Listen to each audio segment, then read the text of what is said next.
एक दुकानदार ने 1000 केजी चावल की खरीद की, जिसका एक हिस्सा 10% लाभ पर बेच दिया और शेष हिस्से को 20% की हानि पर बेच दिया। कुल मिलाकर दुकानदार को 5% की हानि हुई, तो 20% की हानि पर चावल की बेची गई मात्रा कितनी थी?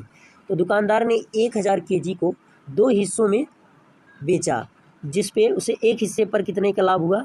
तो लाभ वाले को प्लस के साथ लिखेंगे, 10% का लाभ हुआ एक हिस्से पर, वहीं दूसरे हिस्से पर उसको हानि हुआ 20% का हानि हुआ, तो हानि वाले को माइनस के साथ लिख लेंगे।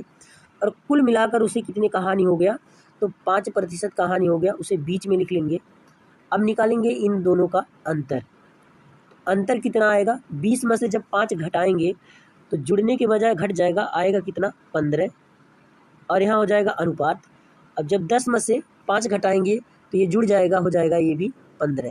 अब अनुपात निकालेंगे तो 15 से 15 ये कट जाएगा, बचेगा 1:1।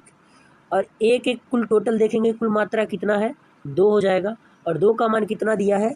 1000 केजी दिया है, तो 1 का मान कितना आ जाएगा? 1 का मान आ जाएगा, कट जाएगा तो ये आ जाएगा 500 केजी आ जाएगा।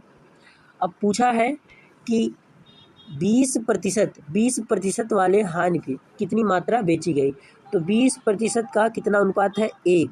अब 1 का गुणा जब करेंगे 500 में तो कितना आ जाएगा? 500। Option number